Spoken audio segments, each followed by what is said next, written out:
L'Éternel est mon rocher, ma forteresse, mon libérateur. Dieu est mon rocher où je trouve un abri, mon bouclier, la force qui me sauve, mon rempart et mon refuge. Mon sauveur, tu me garantis de la violence. Loué soit l'Éternel. Je crie à lui et je suis délivré de mes ennemis. Qui donc est Dieu en dehors de l'Éternel? Et qui est un rocher, sinon notre Dieu? C'est Dieu qui est ma puissante forteresse et qui me conduit dans une voie droite. C'est lui qui rend mes pieds aussi agiles que ceux des biches. Il me fait tenir debout sur les hauteurs. Frères et sœurs, chers amis, c'est avec ces paroles du cantique de David tiré de 2 Samuel chapitre 22 que je vous souhaite à tous la bienvenue en ce 3e dimanche après Pâques. Comme David, nous vivons un temps difficile, un temps de combat, un temps de lutte pour garder l'espérance, un temps peut-être qui est fait de cris de douleur de voir peut-être des proches partir dans le cadre de cette pandémie, douleur peut-être face à la perte de notre travail, douleur aussi peut-être dans l'angoisse existentielle. Quoi qu'il en soit, cette parole nous invite à la confiance, à l'espérance, qui est comme notre Dieu qui délivre, qui est comme notre Dieu qui guérit, qui est comme notre Dieu qui sauve. Je vous invite depuis vos maisons, vos appartements, quel que soit le moment par lequel vous passez, à vous joindre à nous ce matin et à élever ensemble nos voix vers notre Dieu qui écoute encore aujourd'hui, notre Dieu qui appelle encore aujourd'hui, notre Dieu qui apaise encore aujourd'hui. Je vous invite à la prière. Notre Dieu, notre Père, nos regards se tournent vers toi au commencement de ce culte. Tu connais nos vies, nos journées, nos semaines. Tu connais nos luttes, nos angoisses. Tu entends le cri du malheureux. C'est toi qui as entendu le cri de David et qui lui a donné la délivrance sur ses ennemis. Seigneur, aujourd'hui, tu entends les cris du monde entier. Et nous sommes solidaires de ce monde et ensemble nous voulons crier vers toi. Nous voulons te louer parce que par-delà le visible, tu nous pousses à voir que tu es ce Dieu qui ne nous abandonne pas, qui n'abandonne pas le monde, ce Dieu qui vient à notre délivrance. Seigneur, que tu donnes ta paix à chacun là où il ou elle se trouve, que tu donnes par ton esprit à toute ton Église la force de te louer, même au cœur de la tempête. Par Jésus-Christ, notre Seigneur. Amen. Je vous invite à poursuivre par le chant « Qui donc dans le ciel est semblable à toi ?» Qui donc dans le ciel est semblable à toi? Tu es Adonai Jireh, l'Éternel qui pourvoit en tout temps. Qui donc dans le ciel est semblable à notre Dieu?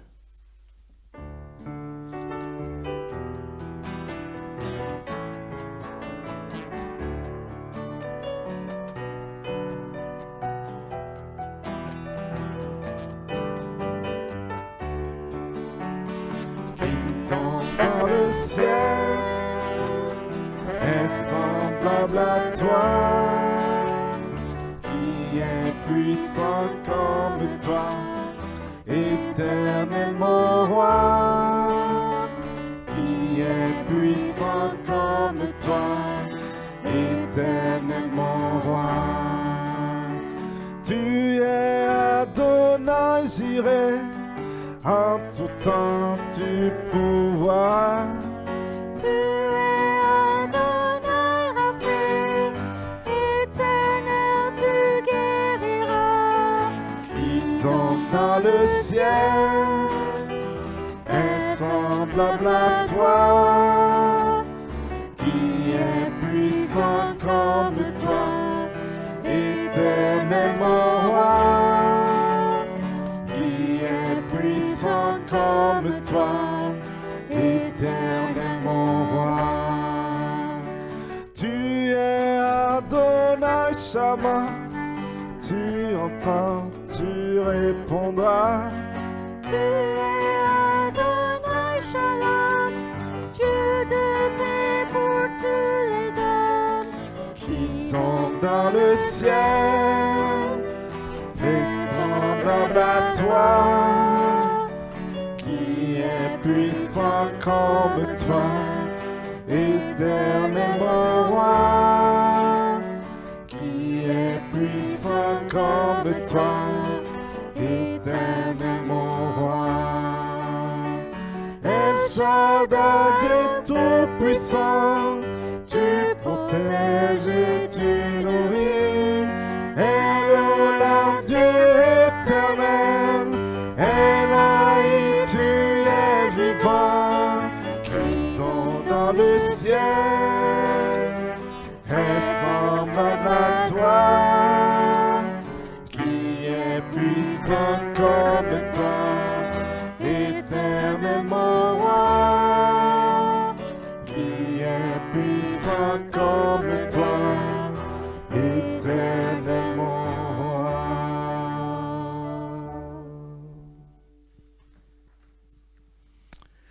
Écoutons la parole dans 1 Pierre, chapitre 1, 3 à 6.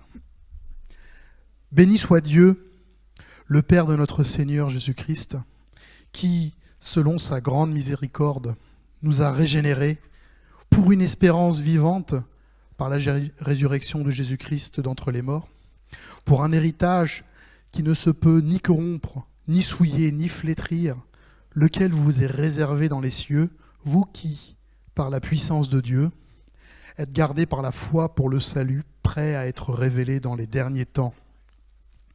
C'est là ce qui fait votre joie, quoique maintenant, puisqu'il le faut, vous soyez attristés pour un peu de temps par diverses épreuves. Aux chrétiens d'Asie mineure confrontés à diverses épreuves, l'apôtre Pierre adresse ces mots d'encouragement qui nous rejoignent nous aussi dans l'épreuve que nous traversons collectivement et individuellement aujourd'hui. Vous êtes gardés par la puissance de Dieu au moyen de la foi, par le salut, prêt à être révélé dans les derniers temps. En effet, Dieu nous a fait naître de nouveau à travers la résurrection de notre Seigneur Jésus-Christ. Le Seigneur ne nous abandonne pas dans l'épreuve. Bien plus, l'épreuve elle-même, aussi brûlante soit-elle, ne peut détruire l'héritage incorruptible que Dieu nous réserve dans les cieux. Voilà, dit l'apôtre, c'est ce qui fait votre joie. Même si maintenant, puisqu'il le faut, vous êtes pour un peu de temps attristés par diverses épreuves. Mais l'épreuve, le Christ demeure la source intarissable de la joie. Christ est notre joie. Louons-le ensemble ce matin par ce chant qui dit « Christ est ma joie ». Je vous invite à vous lever où que vous soyez en ce moment pour chanter ce chant avec nous qui dit « Christ est ma joie ». Tu es la lumière qui brille dans le noir. Christ est ma joie.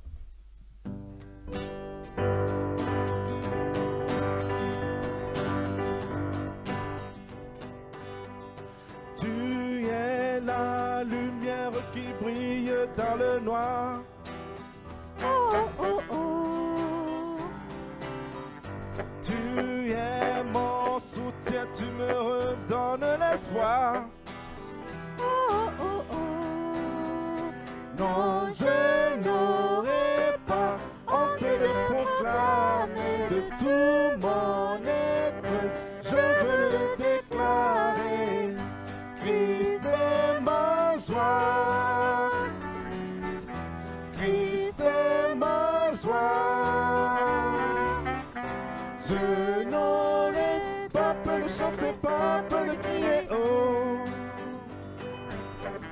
Pourquoi me taire car mon âme est accablée. Oh, oh, oh, oh. En toi j'espère, tu ne failliras jamais. Oh, oh, oh. Non, je n'aurai pas honte de proclamer de tout mon être, je veux le déclarer. Christ est ma joie, Christ est ma joie. Je n'aurai pas peur de chanter, pas peur de crier, oh, Christ est ma joie. Christ est ma joie. Je n'aurai pas peur de chanter, pas peur de crier, oh. Christ est notre joie. L'amour du Christ nous libère de tous nos péchés. Cet amour qui nous renforce, cet amour qui fait de nous qui nous sommes, ces chrétiens en son nom.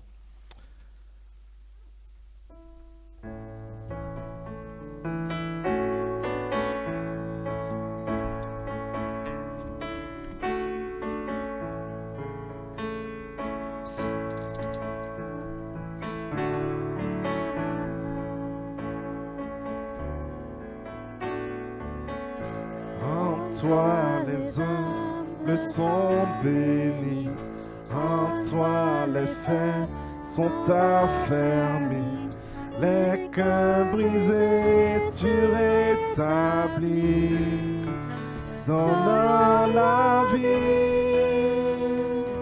C'est amour qui peut libérer, c'est amour qui peut restaurer, nous appelle par notre nom, tu nous appelles par notre nom.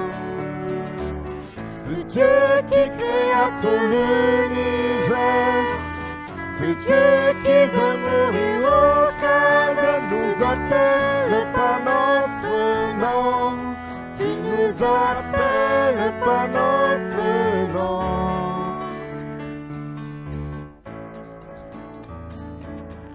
À ceux qui doutent dans la foi, aux chancelants, tu tends les bras, tu les appelles de ta voix.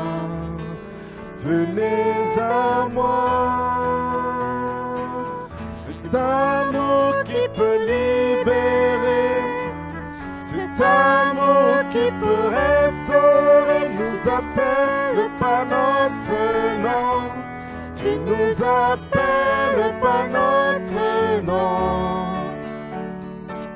C'est Dieu qui créa tout l'univers, c'est Dieu qui veut mourir au calvaire, nous appelle par notre nom, tu nous appelles par notre nom. Oh, oh, oh, oh, oh,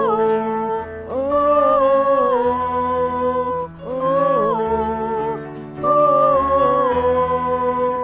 oh.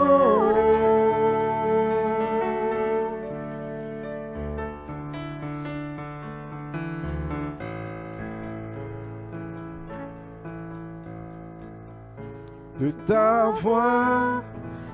ta voix, tu nous appelles à la croix. De ta voix, tu nous appelles à la croix. De ta voix, tu nous appelles à la croix. De ta voix, tu nous appelles à la croix. C'est amour qui peut libérer, c'est amour qui peut restaurer, nous appelle par notre nom, tu nous appelles par notre nom. C'est Dieu qui créa tout l'univers, c'est Dieu qui va mourir au calvaire nous appelle par notre nom. Tu nous appelles par notre nom.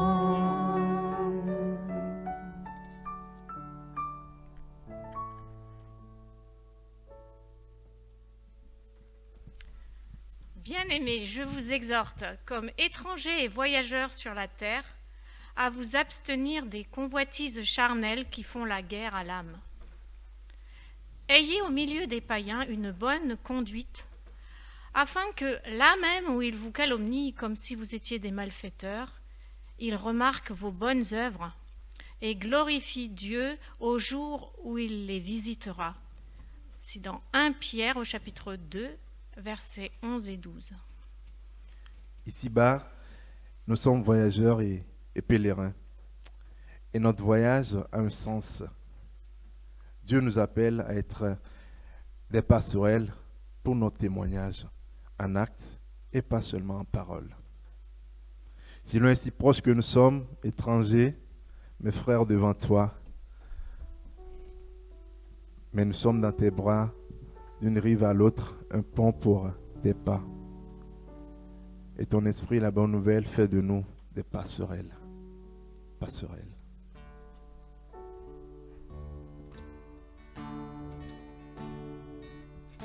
Si loin et si proche que nous sommes,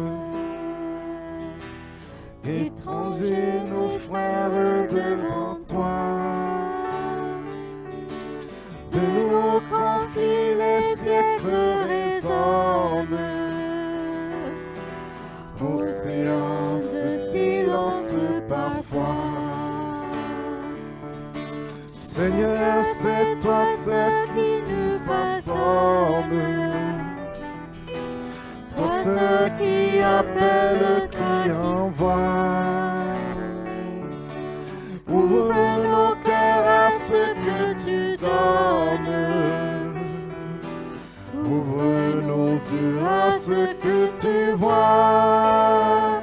Nous sommes tes mains, nous sommes tes bras, d'une rive à l'autre, un pont pour tes pas et ton esprit. Bonne nouvelle, fait de nos vies des passerelles.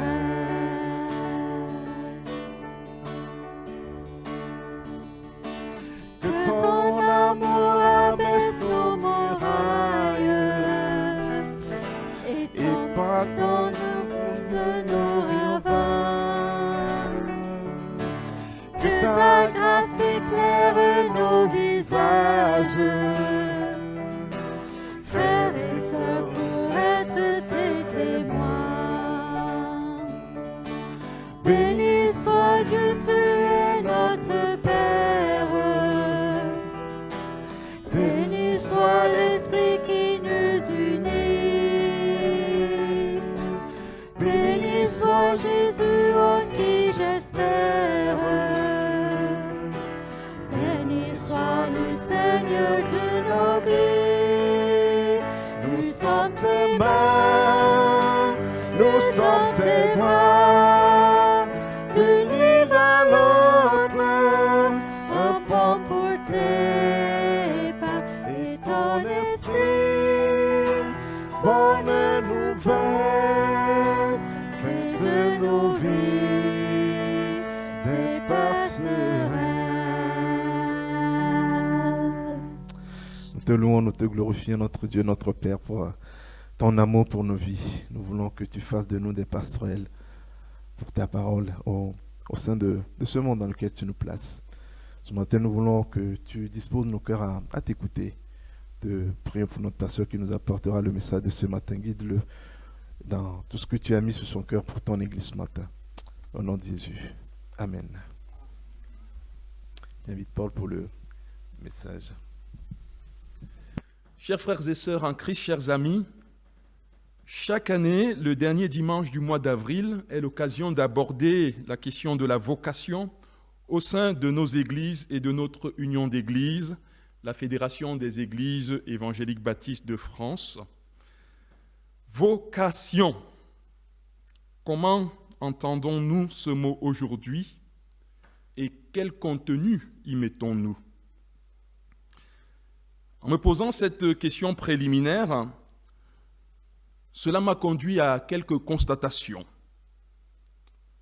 D'abord, je constate que ce n'est pas un mot que j'utilise habituellement, au quotidien.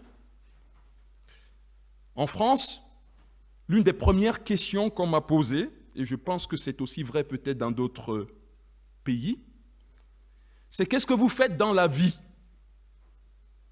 On ne m'a pas demandé, avez-vous une vocation dans votre vie? Une autre question qu'on vous a déjà peut-être posée dans un entretien d'embauche, ou tout simplement pour savoir un peu comment vous vous projetez, c'est quelle est votre ambition professionnelle? Quelle est votre ambition salariale? Personne ne m'a jamais demandé, mais quelle vocation poursuivez-vous? Le mot vocation est un mot qui est presque absent du paysage de notre vocabulaire courant. Mais il n'est pas complètement absent. Comme vous, il m'arrive d'entendre à la radio, de voir à la télévision aussi un sujet consacré à la crise de vocation. C'est le deuxième constat. Comme si vocation en soi ne signifiait plus grand-chose et qu'on ne pouvait aborder cette question qu'à travers le manque, la crise, l'effondrement.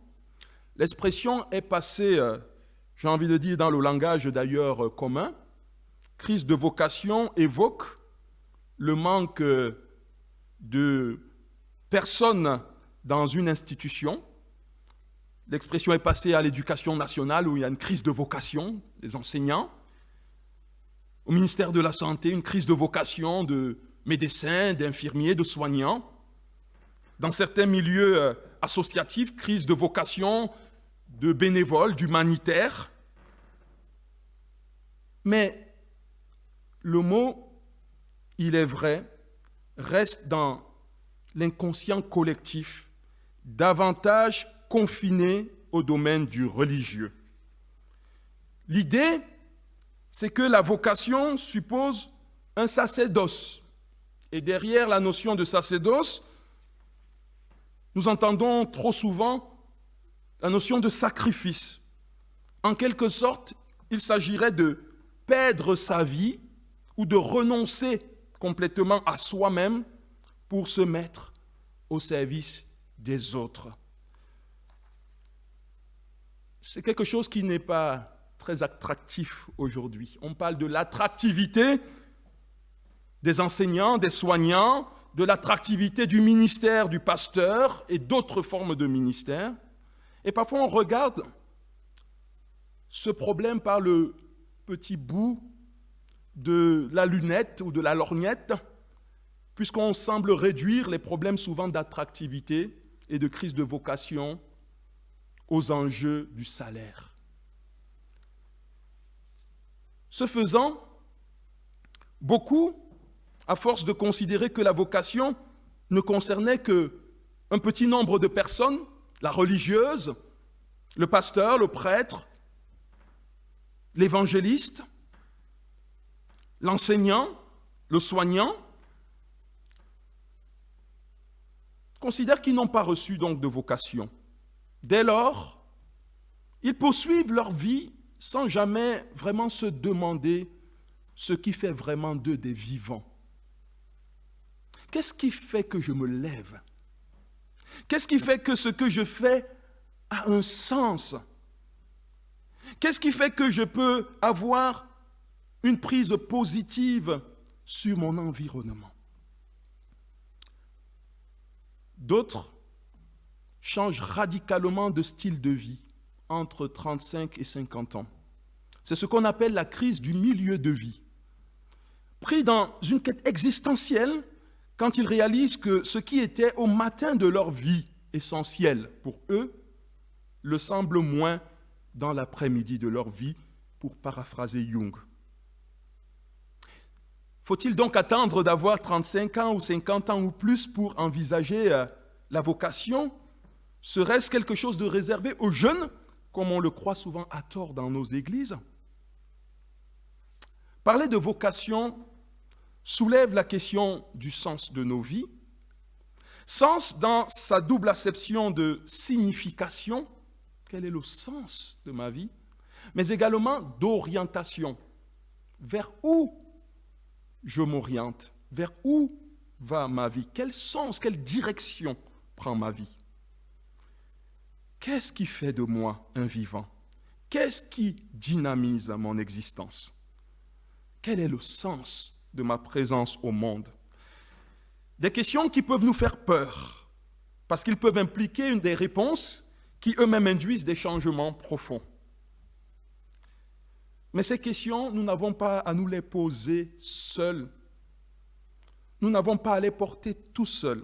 C'est la raison pour laquelle, ce matin, je voudrais plutôt nous parler de la place de la communauté dans les vocations. En tant que communauté, toutes ces questions nous concernent aussi. Que signifie être Église? Ou alors, pour dire une expression qui a le vent en poupe, que signifie faire Église? Quelle vocation avons-nous reçue en tant qu'Église? Comment pouvons-nous la vivre dans notre présence au monde pour être une bénédiction pour les autres? Ces questions, d'autres chrétiens bien avant nous, bien sûr, les ont eues. Et parmi les textes que nous venons de lire, dans la première partie de notre culte, on a beaucoup évoqué la première épître de Pierre. Eh bien, c'est encore dans cette première épître de Pierre, chapitre 2, les versets 4 à 10 que je voudrais m'appuyer pour partager avec vous quelques pensées en lien avec cette question des vocations.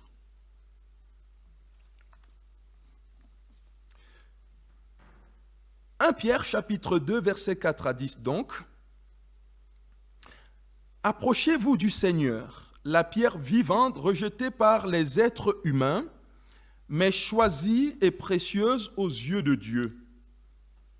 Laissez-vous bâtir, vous aussi, comme des pierres vivantes, pour construire un temple spirituel. Vous y formerez une communauté de prêtres appartenant à Dieu. Vous lui offrirez des sacrifices spirituels qu'il accueillera avec bienveillance par Jésus-Christ. Car il dit dans l'Écriture, « Voici que je place en Sion une pierre d'angle. Je l'ai choisie, elle est précieuse, et celui qui met sa foi en elle ne sera jamais déçu. Cette pierre est d'une grande valeur pour vous, les croyants. Mais pour les incroyants, comme le dit l'Écriture, la pierre que les bâtisseurs ont rejetée est devenue la pierre d'angle. Et ailleurs, il est dit encore, c'est une pierre qui fait trébucher, un rocher qui fait tomber. Ces personnes trébuchent parce qu'elles refusent d'obéir à la parole de Dieu, et c'est ce qui devait leur arriver. Mais vous êtes la lignée choisie, la communauté royale de prêtres, la nation qui appartient à Dieu, le peuple qu'il a fait sien. Il vous a appelé à passer de l'obscurité à son admirable lumière, afin que vous alliez annoncer ses œuvres magnifiques. Autrefois, vous n'étiez pas un peuple. Maintenant, vous êtes peuple de Dieu. Autrefois, vous étiez privé de bonté, mais maintenant, la bonté de Dieu vous a été accordée. J'aimerais développer 3 pensées qui me sont venues en préparant cette prédication. Je pensais beaucoup à ces chrétiens dispersés dans les différentes provinces d'Asie mineure. majoritairement donc dans la Turquie actuelle. Je pensais à leur éloignement géographique. Les églises étaient distantes les unes des autres. Ce n'est pas comme aujourd'hui où dans une même ville, vous pouvez avoir 30 églises évangéliques sans compter les autres dénominations. Et cette distance des églises, à cette distance des églises s'ajoutait l'isolement individuel des chrétiens. Ils étaient individuellement une minorité immergée dans la masse d'une société païenne. Et une société d'ailleurs suspicieuse et hostile à leur présence. Aussi avons-nous entendu dans la première partie une lecture où l'apôtre Paul s'adresse à ces chrétiens en termes d'étrangers, de résidents temporaires. Deux mots qui évoquent leur situation précaire et leur inconfort. Dans cette société, ils ne sont pas chez eux. Une différence fondamentale les distingue des autres et en même temps, il leur est confié une responsabilité, un rôle à honorer pendant le temps de leur séjour. Eh bien, c'est cet appel qui est adressé à cette communauté qui me semble être plus immédiatement en lien avec le sujet que nous évoquons, celui des vocations. Premièrement, j'aimerais dire que la vocation est d'abord un appel du Dieu vivant et cet appel oriente notre existence vers celui qui est la vie. La vocation, nous le savons, dérive du latin vocare qui signifie appeler. Et au début de son exhortation, l'apôtre Pierre parle à des personnes qui ont été appelées par Dieu depuis leur dispersion à être rassemblées comme un corps vivant. Il les appelle et il les invite à s'approcher de ce Dieu qui, dès le commencement, appelle l'homme à vivre devant lui.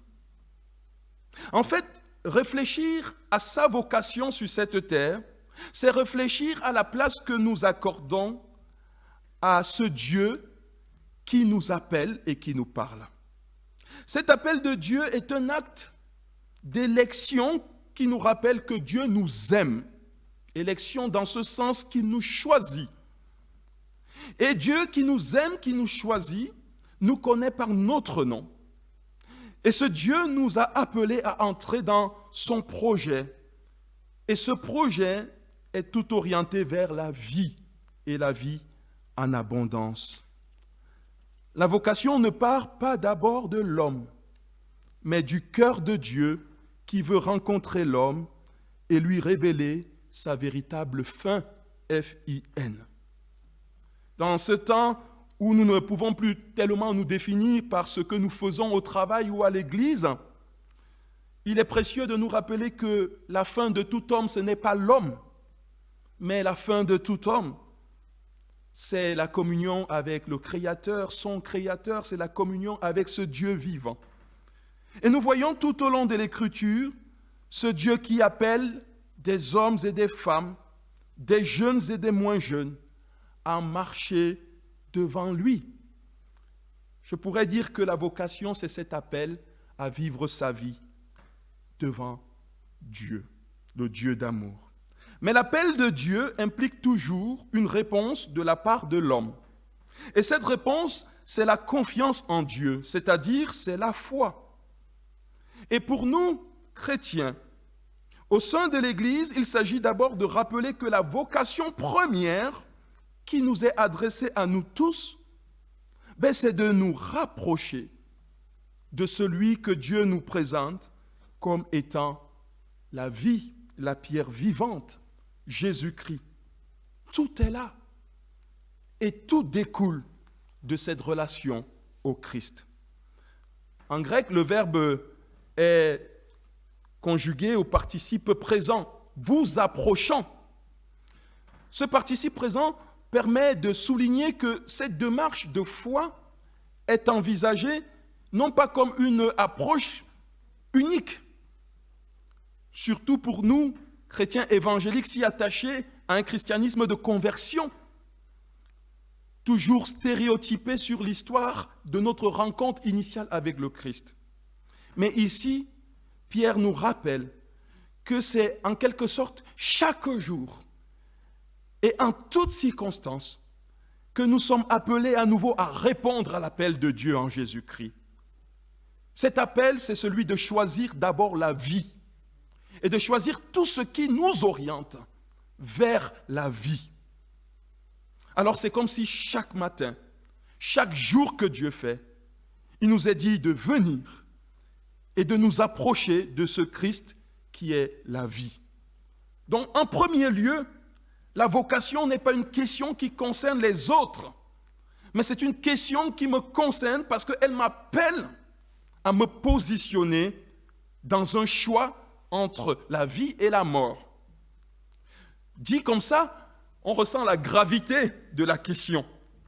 Mais en réalité, cette gravité n'est pas faite pour nous pétrifier, pour nous figer. Cette gravité, elle est faite pour nous faire ressentir l'enjeu de ce choix. C'est le choix qui va orienter notre existence tout entière. Que ce soit un choix professionnel, que ce soit un choix familial, que ce soit un choix en Église. Suis-je prêt à le vivre pleinement devant le Dieu d'amour? Suis-je prêt à me confier résolument en celui-ci? Telle est la question de la vocation. Le deuxième point, c'est que notre vocation, elle n'est pas une vocation d'abord individuelle, mais elle s'insère toujours dans le cadre de la communauté et que cette communauté est fondée elle-même sur le Christ. Entrer donc dans la vocation, ce n'est pas entrer dans un labyrinthe où on est tout seul à se demander mais à quoi Dieu m'appelle? Où est ma place? Comment discerner mes dons? La réponse de Pierre, c'est que c'est ensemble que les chrétiens sont appelés à être une communauté d'hommes et de femmes qui choisissent de construire sur le Christ la pierre vivante. Cette expression choisie par l'apôtre Pierre pour désigner le Christ nous renvoie d'ailleurs à quelques textes de l'Ancien Testament, en particulier le psaume 118, versets 22 ou 23, qui est une louange où le psalmiste remercie Dieu de l'avoir délivré. Et il a cette formule, la pierre que les maçons ont rejetée est devenue la pierre angulaire. Cela vient du Seigneur, c'est une merveille à nos yeux. Autrement dit, celui qui avait été pris pour rien par les siens, celui dont la vie semblait être insignifiante, eh bien Dieu lui donne un sens. Dieu vient à son secours parce que sa vie compte. Et Dieu oriente autrement cette vie-là, non pas comme les hommes voulaient, mais comme lui, Dieu, il pense. Et voilà la merveille que nous fait découvrir notre vocation. Ma vie prend sens aux yeux de Dieu d'abord. Et elle a aussi un sens au sein de la communauté dans laquelle il m'envoie. De même, Ésaïe au chapitre 28, verset 16, parle également de cette pierre qui, en Sion, a été une pierre éprouvée, une pierre qui est devenue la pierre angulaire, précieuse, établie pour servir de fondation. En appliquant ces passages à Jésus, l'apôtre Pierre souligne surtout cette dimension paradoxale du ministère de Jésus. Paradoxal parce que c'est Jésus qui est d'abord décrit comme celui qui a été jugé inutile par les siens, comme celui dont la vie n'a eu aucune valeur, méprisé des hommes, nous disent les Écritures. Il a été rejeté. Qui s'est retourné pour le considérer? Pas grand monde.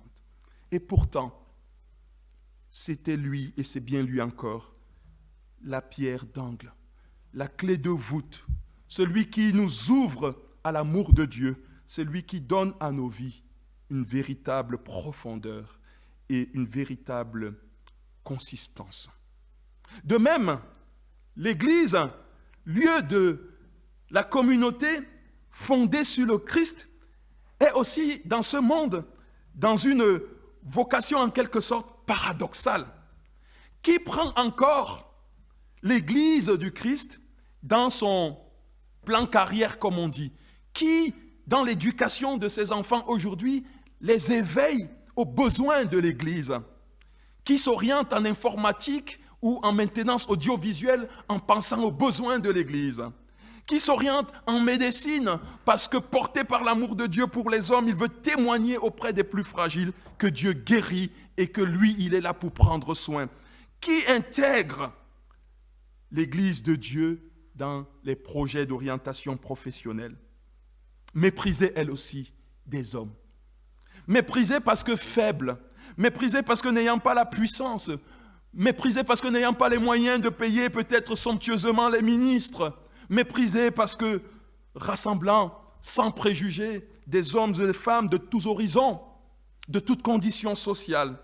Et pourtant, n'est-ce pas elle, l'Église de Jésus-Christ, que Dieu donne au monde comme une lumière dans la nuit, comme une source en plein milieu du désert. L'image de la pierre évoque la solidité, la constance, la résistance, mais négativement, elle peut évoquer l'inertie, le manque de dynamisme. Et c'est vrai que parfois, dans l'Église, il nous arrive de ressentir comme une inertie, comme quelque chose qui n'est pas de l'ordre de la vie, comme quelque chose qui ne nous dynamise pas. Ainsi, nos contemporains ont disqualifié l'Église comme quelque chose qui n'est pas communicateur d'espérance et de vie. Je le pense, c'est à tort. Et c'est à nous de redécouvrir notre vocation, d'être cette communauté d'hommes et de femmes appuyés sur le Christ, la pierre vivante qui nous dynamise. C'est cette pierre vivante qui nous bâtit en communauté vivante. Et à travers cette parole, nous est redonné de saisir la véritable signification de notre Église. Ce n'est pas un bâtiment de pierre, c'est une communauté humaine, habitée, traversée par l'Esprit de Dieu lui-même. C'est une maison, mais en réalité, c'est une communauté spirituelle, dans ce sens qu'elle est construite par l'Esprit de Dieu, et c'est à travers cet esprit que Jésus bâtit son Église depuis plus de 2000 ans, mais aussi parce qu'elle est le lieu de la vie de l'Esprit lui-même. C'est l'Esprit qui anime l'Église. Vous n'êtes pas seul à vous poser la question donc de votre vocation. L'Église aussi doit redécouvrir, dans les temps que nous vivons, sa véritable vocation et la signification profonde de sa présence au monde. Et je crois qu'elle est ici, dans ce texte qui nous est donné de méditer aussi. Le troisième point et le dernier, c'est que dans cette Église, communion des hommes et des femmes sauvés par le Christ, pierre vivante et dynamisée par l'Esprit de Christ, tous sont appelés, tous sont qualifiés en vue d'apporter au monde la célébration des louanges de l'Éternel. Oui, au sein de cette communauté animée par l'Esprit, personne n'est insignifiant, personne n'est inapte à répondre à la vocation commune qui est adressée à la communauté. C'est une communauté où tous sont l'objet de l'amour de Dieu. C'est une communauté où tous sont mis au bénéfice de l'action de l'Esprit. Ils ont été sanctifiés, mis à part. Tous appartiennent à Dieu. C'est une communauté où tous sont ont été appelés à passer des ténèbres à son admirable lumière en vue de proclamer les hauts faits de Dieu. L'apôtre Pierre, dans ce passage, rappelle deux textes importants de l'Ancien Testament que nous n'avons pas le temps de lire, mais vous pouvez le faire depuis chez vous. Exode chapitre 19, en particulier le verset 6, et Ésaïe 43, en particulier les versets 18 à 21. Dans ce contexte, il s'agit de la première assemblée du désert.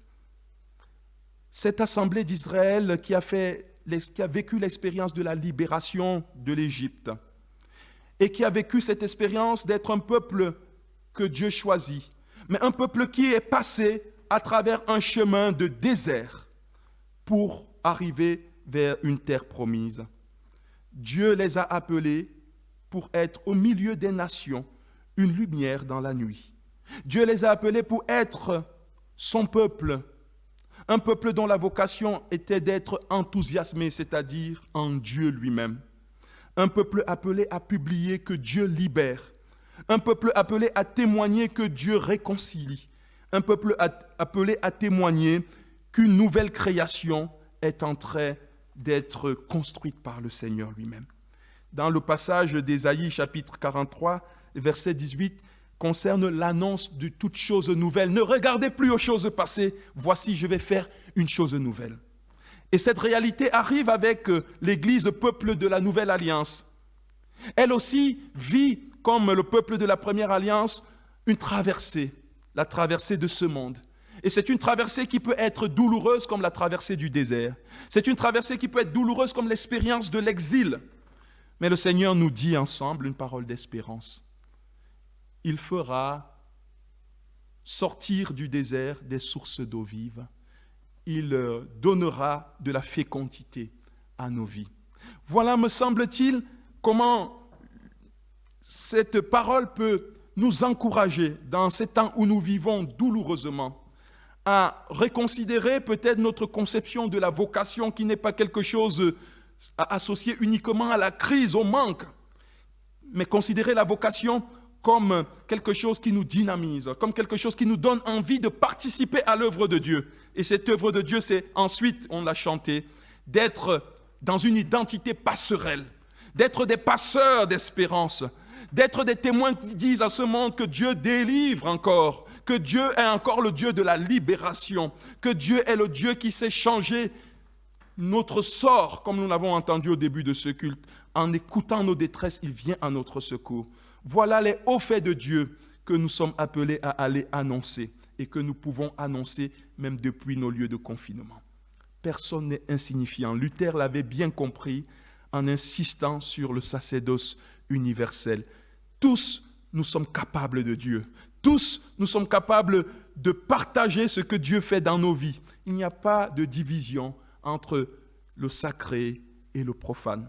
Que celui qui parle, nous dit Pierre, 1 Pierre chapitre 4 verset 10-11, parle comme annonçant les mystères de Dieu. Chacun de nous a reçu un don. Mettons-le au service de la communauté. Il n'y a pas que celui qui est ingénieur sache qu'il ne perd pas son temps, qu'il voit que Dieu est là et qu'il y a un sens à sa vie. Que celui qui est éboueur sache que Dieu l'aime et que sa vie signifie quelque chose et que son travail participe à quelque chose de positif dans la société, dans le monde. Et en ce sens, il a une vocation. Sortons du clivage, sortons du stéréotype et embrassons une conception plus large de la vocation qui ne la confine pas uniquement et exclusivement au ministère du pasteur en église, au ministère de l'évangéliste hors d'église, etc., etc. Que le Seigneur nous accorde la grâce, dans ces temps de confinement, de redécouvrir véritablement ce qui nous fait vivre, ce qui dynamise nos vies, et qui nous accorde la grâce en tant qu'Église localement ici, de pouvoir encourager toutes celles et ceux qui cherchent le sens de leur vie à le trouver dans cette relation dynamisante avec le Christ vivant et vivifiant. Amen.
Chers frères et sœurs, chers amis, c'est le moment de partager avec vous quelques annonces. Je voudrais d'abord remercier Marilyn qui nous a conduits dans le temps de prière de vendredi dernier et remercier aussi ce matin l'équipe de louange qui nous a accompagnés ainsi que notre frère Brian à la technique. Nous voulons vous inviter à continuer de prier vraiment pour les uns pour les autres dans ce temps qui se prolonge. Donc, vous avez vu passer un certain nombre de courriers, donc la lettre de nouvelles qui va être à nouveau publiée ce mercredi. Donc, je vous annonce que notre consultation autour du projet M est terminée, mais les résultats sont donc disponibles sur le site dédié avec des graphiques qui permettent à chacun de pouvoir voir les orientations et les opérations que vous avez décidé de mettre en tête. Le conseil d'église aura sa réunion mercredi et nous commencerons à évoquer justement la suite de cette consultation et des choix que nous devrons faire en église autour de ce projet d'église. Ce dimanche que nous venons de célébrer, dimanche de vocation, et vous avez reçu dans la lettre de nouvelles également une invitation à pouvoir soutenir spécifiquement notre fédération qui accompagne la formation d'étudiants en théologie, qui se destine à accompagner demain nos églises. Je vous invite donc, pendant que nous y sommes, à pouvoir préparer vos dons pour l'église ou pour la vocation en le précisant. Je vous renvoie à la dernière lettre de nouvelles où vous trouverez le RIB de l'église, l'adresse de notre trésorier, mais également un lien vers le site Hello Asso, où nous avons créé un compte sécurisé sur recommandation de notre fédération pour encourager tous ceux qui le souhaitent à donner de cette manière-là, même depuis leur domicile. Je pense que cette semaine également, il y aura une rencontre de nos collégiens, donc à travers Zoom. Pensons à nos jeunes, ils ne sont pas sans ressources. C'est l'occasion aussi peut-être de remercier toutes les personnes qui nous ont proposé des ressources pendant ces jours, et en particulier Ginette qui, depuis le confinement, envoie aux parents régulièrement des ressources pour leurs enfants. Donc l'Église se réjouit de continuer de vivre et nous attendons vraiment la grâce du Seigneur pour nous retrouver quand les temps seront plus favorables à ces retrouvailles. En attendant, nous vous donnons rendez-vous dimanche prochain à 10h15 pour vivre notre culte dominical. Que le Seigneur vous accorde sa paix, sa grâce en toutes circonstances, qu'il nous bénisse, qu'il nous fortifie. Allons avec les paroles du cantique de François d'Assise, allons en étant ouvriers de paix, allons pour être passerelles, allons pour être bâtisseurs d'amour, allons pour apporter la lumière là où persistent les ténèbres, dans l'humilité, mais dans la joie. Bon dimanche à tous et bonne semaine. Seigneur, fais de nous des ouvriers de paix.